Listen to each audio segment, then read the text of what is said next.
आज का टॉपिक है प्रकाश विद्युत प्रभाव के समीकरण की स्थापना।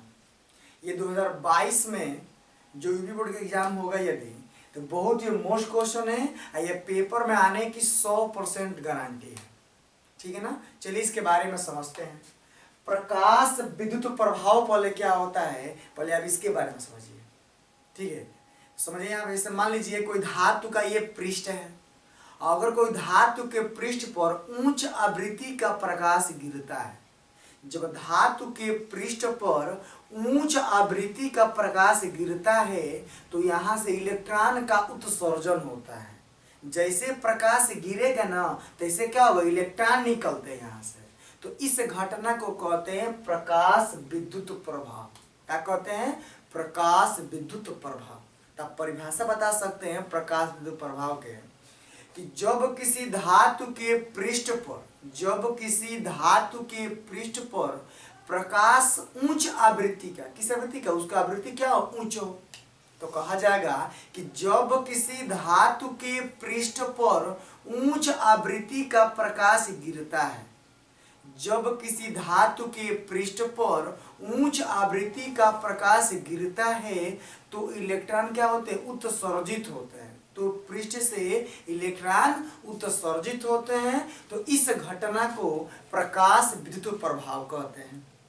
आप केवल समझिए क्योंकि ये थोड़ा बड़ा हेडिंग है। अब बहुत बढ़िया चैप्टर है, ये बहुत बढ़िया हेडिंग है। ये पेपर में 100% क्वेश्चन ये पूछा जाएगा। ये हर एक साल क्वेश्चन पूछा जाता है। यदि आपको विश्वास नहीं है तो आप जाकर उठा लिख कर देख लीजिएगा साल। हर एक साल न आया हो तो हमसे कहना। या सीरीज में ये हर एक साल देखिए, उसमें साल लिखा होगा, ये हर एक साल पेपर में आया होगा। बहुत मोस्ट क्वेश्चन है, वेरी वेरी मोस्ट क्वेश्चन है। ठीक है ना, तो आप समझिए ध्यान से। मैं बताया प्रकाश विद्युत प्रभाव क्या है। तो मैंने कहा कि उच्च आवृत्ति का जब प्रकाश धातु के प्लेट पर चाहे पृष्ठ पर जो पड़ता है तो यहाँ से क्या होता है, इलेक्ट्रॉन निकलते हैं। तो इस घटना को कहते हैं प्रकाश विद्युत प्रभाव। समझ गया ना? तो हमको इसका परिभाषा तो लिखना नहीं है, इसके बारे में समझना है। प्रकाश विद्युत प्रभाव के समीकरण को हमको स्थापना यहाँ करना है। ठीक है ना, चलिए बताते हैं। तो सन 1905 ईस्वी में, कब, 1905 ईस्वी में आइंस्टीन नामक वैज्ञानिक था। कौन था? आइंस्टीन। तो आइंस्टीन ने, एकदम देखिए जो मैं बोल रहा हूं ना, इसको तुम ध्यान से केवल आप सुनिए और समझिए। एक बार सुन लेंगे, समझ जाएंगे तो आप ऐसे ही लिख देंगे, पूरा हेडिंग में लिख देंगे आप।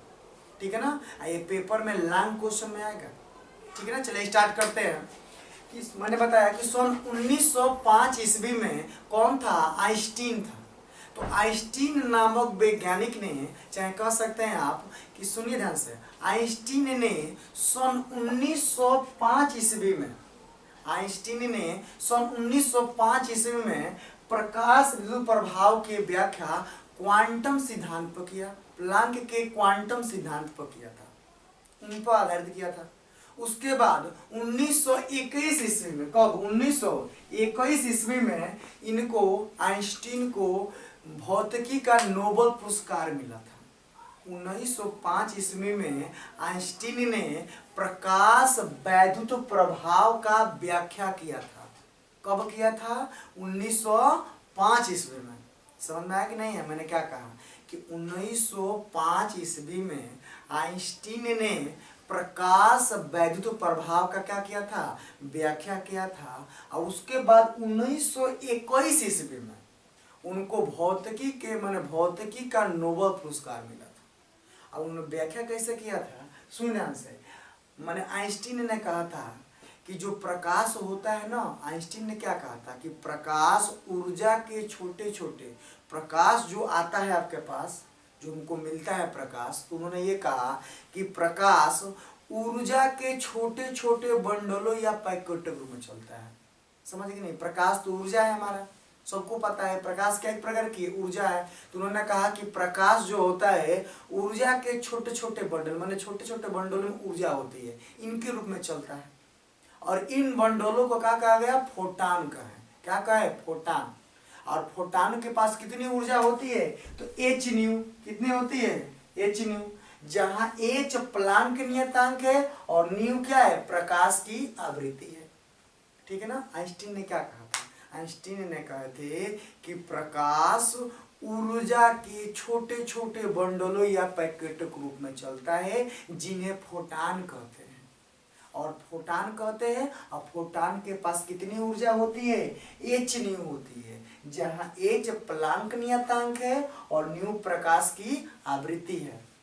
ठीक है ना। उन्होंने कहा था, उसके आगे उन्होंने बताया कि जब फोटान, जैसे मान लो बबुआ कि फोटान जब धातु के पृष्ठ पर गिरता है तो वो अपनी संपूर्ण ऊर्जा इसमें किसी एक इलेक्ट्रॉन को दे देगा। जैसे मान लीजिए कि पृष्ठ है तो पृष्ठ में इलेक्ट्रॉन होंगे ना, तो जैसे ही वो पृष्ठ पर फोटान गिरेगा तो अपना संपूर्ण ऊर्जा किसको देता है? धातु में उपस्थित इलेक्ट्रॉन में से किसी एक इलेक्ट्रॉन को दे देगा। ठीक है ना। और उसका अस्तित्व क्या होता है? समाप्त हो जाता है। फोटान जो गिरेगा वो ऊर्जा दे देगा इलेक्ट्रॉन को, और फोटान का अस्तित्व क्या हो जाएगा? यहाँ से समाप्त हो जाएगा। और जब इलेक्ट्रॉन को ऊर्जा मिलती है तो क्या करता है? जैसे मान लीजिए कोई इलेक्ट्रॉन धातु के अंदर स्थित है, उसको धातु के पृष्ठ फोटान गिरा, और फोटान जब गिरा ना तो इलेक्ट्रॉन को ऊर्जा मिली, और जैसे इलेक्ट्रॉन को ऊर्जा मिलेगी वो पृष्ठ से कहाँ आएगा? धातु के अंदर स्थित है ना, अंदर से कहाँ आएगा? पृष्ठ तक आएगा ऊपर। और जब ऊपर आएगा तो जो धातु के परमाणु उसको रोकेंगे, उसके विरुद्ध वो ऊपर आएगा तो कुछ ऊर्जा क्षय हो जाएगी। और जब ऊपर आएगा तो क्या हो जाएगा? पृष्ठ पर जब ऊपर आ जाएगा तो वो उत्सर्जित होगा। जितनी उसके पास ऊर्जा मिलेगी वो किस में चेंज हो जाएगी? तो गतिज ऊर्जा में। क्योंकि जो अंदर है, देखिए समझिए कि प्रकाश पृष्ठ पर पड़ा, और जैसे पृष्ठ पर पड़ेगा वो अपना पूरा ऊर्जा उसमें एक इलेक्ट्रॉन को दे देगा। जैसे इलेक्ट्रॉन को ऊर्जा मिलेगी वो इलेक्ट्रॉन क्या होगा? पृष्ठ से, धातु से कहाँ आएगा? बाहर आएगा, ऊपरी पृष्ठ पर आएगा। तो अंदर से उसको बाहर आने में परमाणु रोकेंगे। अब परमाणु रोकते हैं, उसके विरुद्ध में वो कार्य कर ऊपर आता है, तो कुछ कार्य करता है। और जब वो कार्य करेगा तो उसका ऊर्जा क्षय होगा बबुआ। तो समझिए ध्यान से, जो ऊपर आएगा तो कुछ ऊर्जा क्षय हो जाता है, और जो कुछ ऊर्जा मिलता है उसको तो क्या होता है? फिर से ऊपर उत्सर्जित हो जाता है, उसको गति ऊर्जा मिल जाती है। समझ गए? तो फिर समझिए ध्यान से, फिर से मैं बता रहा हूँ कि सन 1905 ईस्वी में, देखिए ध्यान से समझिए, मैंने क्या कहा था? कब कहा था? सन 1905 ईस्वी में ये आइंस्टीन थे। आइंस्टीन ने यह कहा था कि प्रकाश ऊर्जा के छोटे छोटे बंडलों या पैकेटों के रूप में चलता है। प्रकाश किसके रूप में चलता है? उन्होंने कहा था प्रकाश ऊर्जा का छोटे छोटे बंडल। समझ रहे हैं नहीं समझ रहे हैं? जैसे मान लीजिए कि प्रकाश जो होता है ऊर्जा के छोटे छोटे बंडलों या पैकेटों के रूप में क्या होते हैं? चलते हैं, जिन्हें क्या कहते हैं? फोटान कहते हैं। इन्हें क्या कहते हैं? फोटान। इनके पास कितनी ऊर्जा होती है? तो एच न्यू, जहां एच प्लांक नियतांक होता है और न्यू जो होती है प्रकाश की आवृत्ति होती है। ये एच प्लांक नियतांक है और न्यू प्रकाश की आवृत्ति है। ठीक है ना। इसके बाद उन्होंने बताया था कि जब ये फोटान किसी धातु के पृष्ठ पर गिरते हैं तो वह अपनी संपूर्ण ऊर्जा किसी एक इलेक्ट्रॉन को दे देते हैं। ठीक है ना। जब वो इलेक्ट्रॉन को ऊर्जा मिलती है, देखिए जो फोटान क्या होता है? पृष्ठ है, ये पृष्ठ पर जब फोटान गिरता है तो वो अपनी संपूर्ण ऊर्जा किसी एक इलेक्ट्रॉन को दे देते हैं, और उसका स्वयं का अस्तित्व क्या होता है? वो स्वयं का अपना अस्तित्व समाप्त हो जाता है। उसका जो फोटान है उसका अस्तित्व क्या हो जाएगा? समाप्त हो जाएगा, और अपना पूरा ऊर्जा किसी एक इलेक्ट्रॉन को दे देता है। जब इलेक्ट्रॉन को ऊर्जा मिलती है तो कहाँ आते हैं? पृष्ठ तक ऊपर आते हैं। धातु के अंदर से कहाँ आते हैं? ऊपर आते हैं। तो ऊपर आने में कुछ ऊर्जा क्या होती है? क्षय हो जाती है, और जो शेष ऊर्जा मिलती है उनको उत्सर्जित होने के लिए, माने ऊपर उत्सर्जित निकलने के लिए गति ऊर्जा के रूप में प्राप्त होता है। तो शेष ऊर्जा उत्सर्जित होने के लिए गतिज ऊर्जा के रूप में प्राप्त हो जाता है। ठीक है ना। यही उनके व्याख्या है। तो एक बार और समझ लीजिए। अच्छा एक बात आप बताइए, हम ध्यान से पूछ रहे हैं, बताइएगा। जैसे मान लीजिए कि ये प्लेट है, तो प्लेट पर ऊपर भी इलेक्ट्रॉन होंगे। धातु के ये प्लेट है तो प्लेट के ऊपर भी इलेक्ट्रॉन होंगे और नीचे भी अंदर भी इलेक्ट्रॉन होंगे।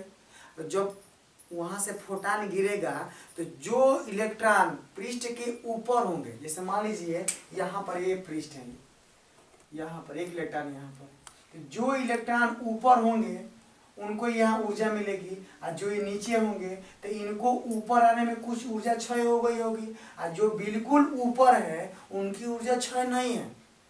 जितना ऊर्जा मिलेगा वो किसमें चला जाएगा, गति ऊर्जा में बदल जाएगी, ऊपर तुरंत है, तुरंत ये क्या हो जाएंगे, उत्सर्जित हो जाएंगे, ऊपर निकल जाएंगे।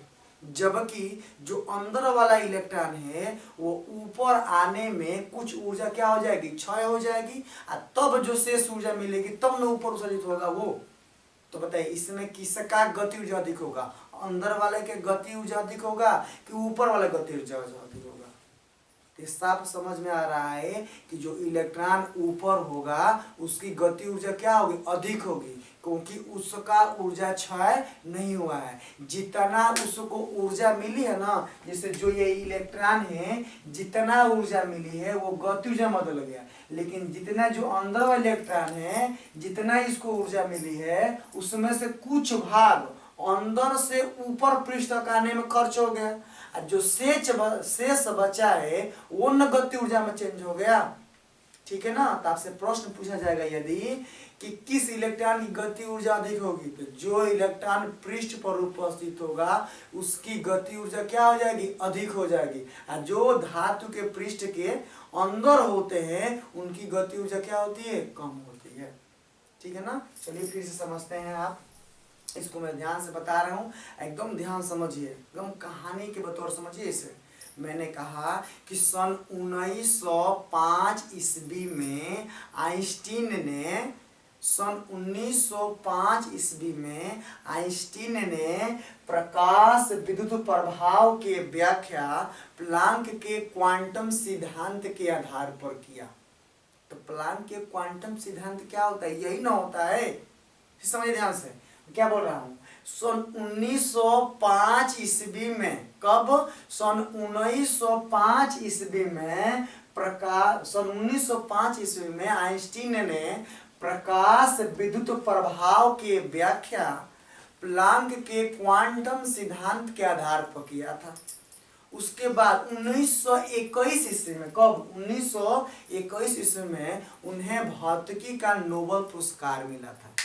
ठीक है ना। फिर संविधान से सन 1905 ईस्वी में आइंस्टीन ने प्रकाश विद्युत प्रभाव की व्याख्या क्वांटम सिद्धांत पर किया, प्लांक के क्वांटम सिद्धांत पर किया। उसके बाद 1921 ईस्वी में उन्हें भौतिकी का नोबेल पुरस्कार प्राप्त हुआ। इसके बाद लिखिएगा आप कि आइंस्टीन ने व्याख्या में बता रहे हैं ना, तो लिखिएगा आप आइंस्टीन ने क्या कहा था। उन्होंने ये कहा था कि उसके बाद दिएगा कि आइंस्टीन के अनुसार, सुनिए फिर से बोल रहे हैं, रिपीट कर रहे हैं कि सन 1905 ईस्वी में आइंस्टीन ने प्रकाश विद्युत प्रभाव की व्याख्या प्लांक के क्वांटम सिद्धांत के आधार पर किया। सन 1905 ईस्वी में आइंस्टीन ने प्रकाश विद्युत प्रभाव की व्याख्या प्लांक के क्वांटम सिद्धांत पर किया। उसके बाद सन 1921 ईस्वी में उन्हें भौतिकी का नोबेल पुरस्कार मिला। ठीक है ना। आइंस्टीन के अनुसार प्रकाश ऊर्जा के छोटे छोटे बंडलों या पैकेटों के रूप में चलता है।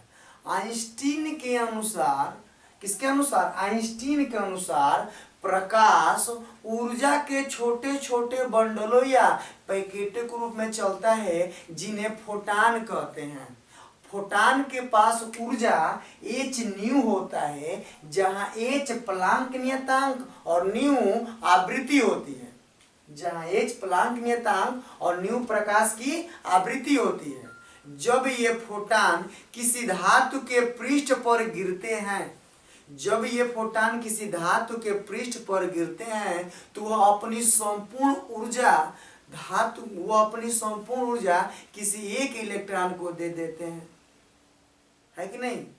जब ये फोटान धातु के पृष्ठ पर गिरते हैं तो वह अपनी संपूर्ण ऊर्जा किसी एक इलेक्ट्रॉन को दे देते हैं।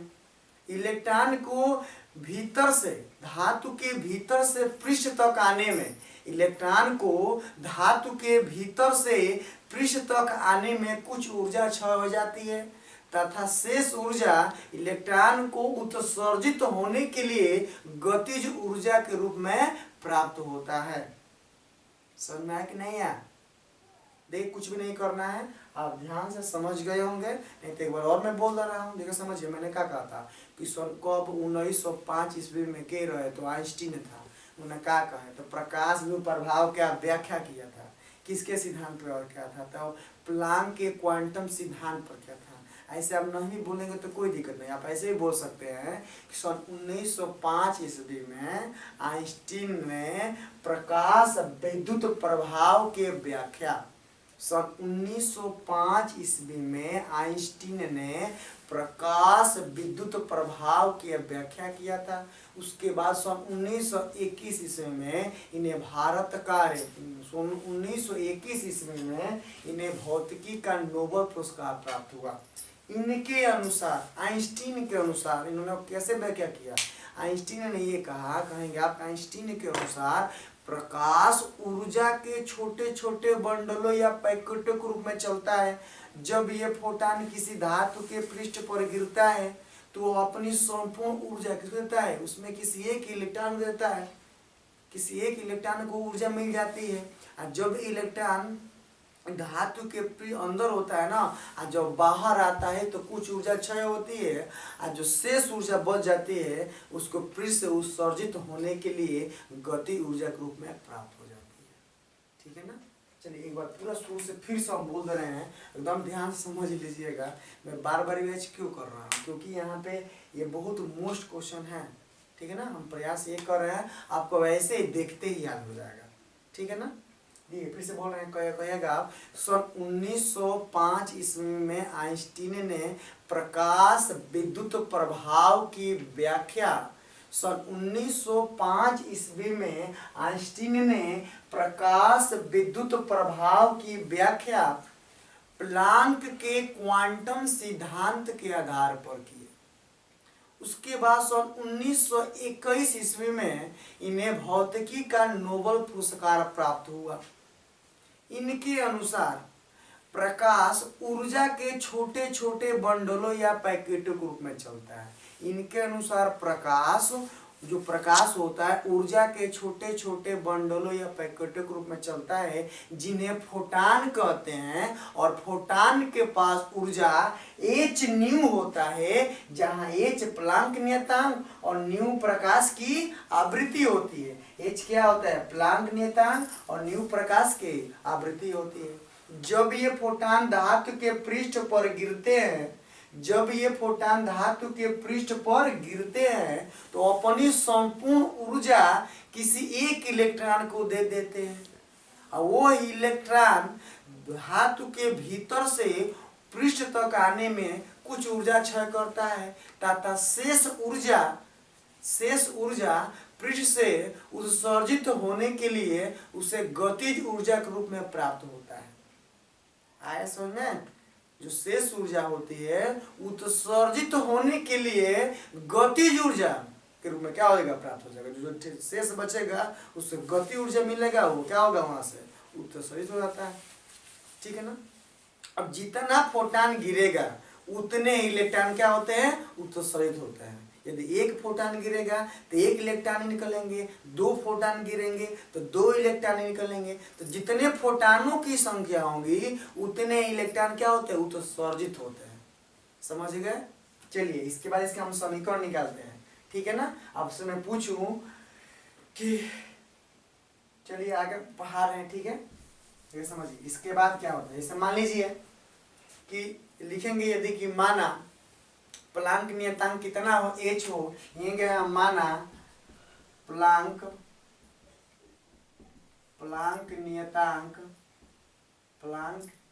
नियतांक h, प्रकाश की आवृत्ति न्यू, प्रकाश की आवृत्ति न्यू, देहली आवृत्ति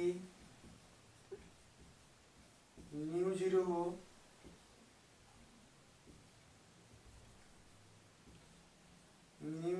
तो अब देखिए देहली आवृत्ति क्या होता है। देहली आवृत्ति तो वह न्यूनतम आवृत्ति जिस पर इलेक्ट्रॉन उत्सर्जित हो सके, वह न्यूनतम आवृत्ति जिस पर इलेक्ट्रॉन क्या हो सके, उत्सर्जित हो सके, उसे देहली आवृत्ति कहते हैं। इसे ν0 से प्रदर्शित करते हैं। यदि इससे कम आवृत्ति हो तो इलेक्ट्रॉन उत्सर्जित नहीं होते हैं। ठीक है ना। तो समझ जिससे मान लीजिए इतना हो गया। पहले माने कि माना प्लांक नियतांक h, प्रकाश की आवृत्ति ν और देहली आवृत्ति कितना हो, ν0 हो। ठीक है ना। तो आप बता सकते, जैसे मान लीजिए कि आपने फोटान के पास कितनी ऊर्जा थी, hν। जब उस ऊर्जा को पृष्ठ पर पड़ता है, फोटान गिरते हैं, तो अपनी संपूर्ण ऊर्जा किसको देती है, एक इलेक्ट्रॉन को मिलता है। मान लीजिए वो इलेक्ट्रॉन धातु के अंदर स्थित है, तो उसको ऊपर आने में कुछ कार्य करना पड़ेगा ना, कुछ ऊर्जा क्षय होगी, तो कार्य करेगा तभी ऊर्जा क्षय होती है। जब अंदर इलेक्ट्रॉन स्थित है, तो जब धातु के पृष्ठ के अंदर है वो, और जब पृष्ठ तक आएगा तो जो धातु के परमाणु उसको क्या करते हैं, रोकते हैं, और उनके विरुद्ध वो कहाँ आता है, पृष्ठ के ऊपर आता है। तो आने में कुछ कार्य होगा। चलिए वो कार्य कितना हो गया, W हो जाएगा हमारा प्लस। अब जो कार्य हो जाएगा, जो शेष ऊर्जा बचेगी, किसके बचेगी होती है, तो गति ऊर्जा रूप में देता है। लिख देंगे यहाँ पर गति ऊर्जा को, लिख देंगे E के इक्वल टू, तो कार्य वाला ऊर्जा और प्लस गति ऊर्जा, दोनों कितना ऊर्जा है, तो hν है। क्योंकि जो hν मिला इलेक्ट्रॉन को, वही नो ऊर्जा जब इस्तेमाल धातु के पृष्ठ है, इस पर hν मतलब फोटान गिरा, तो फोटान के पास कितनी ऊर्जा थी, hν। तो अपनी संपूर्ण ऊर्जा किसको दे दिया, इलेक्ट्रॉन को दे दिया। मान लीजिए यहाँ पर इलेक्ट्रॉन नीचे है, और जब इलेक्ट्रॉन को मिलेगा तो कहाँ तक आएगा, पृष्ठ तक आएगा, तो W कार्य हो गया, और उसके बाद गति ऊर्जा चली जाएगी। तो ये W और प्लस गति ऊर्जा दोनों मिलाकर कितना हो जाएगा, hν के बराबर हो जाएगा, क्योंकि यही ऊर्जा न गिरी थी उसके ऊपर। तो W और प्लस E के बराबर क्या हो जाएगा, hν। अब देखिए यहाँ से हम E के मान निकालेंगे, तो E के बराबर हो जाएगा hν, और W जगह पे क्या होगा, माइनस W हो जाएगा। तो कह सकते हैं आप E के is equal to hν minus hν0। इसके बाद E के इज इक्वल टू, ये W बराबर होता है hν0। ठीक है ना। यहाँ से h कॉमन कर लेंगे यदि हम, हो जाएगा ν माइनस ν0। ठीक है ना। यदि द्रव्यमान मान लीजिए को उसका m हो, आवेग v हो, तो E के का होता है 1/2 mv²। गति ऊर्जा यही ना होता है, गति ऊर्जा कितना होता है, 1/2 mv² maximum is equal to hν minus ν0। यही प्रकाश वैद्युत प्रभाव का समीकरण है। ठीक है ना, ध्यान से समझ लीजिए। चलिए इसको ध्यान समझिएगा। आज के लिए इतना ही। इसके बाद यदि आपको समझ में आया होगा तो इसको शेयर कीजिए ज़्यादा से जितना हो सके, और मेरे चैनल को सब्सक्राइब कर लीजिए कि जो भी वीडियो डालूँ आपके पास वो पहुंच जाए। ठीक है ना। जो भी इसमें अगर आपको कोई दिक्कत हुआ होगा तो आप कमेंट बॉक्स में बता दीजिएगा क्या आपको दिक्कत है, कि समझ में नहीं आया होगा। ठीक है ना। चलिए आज के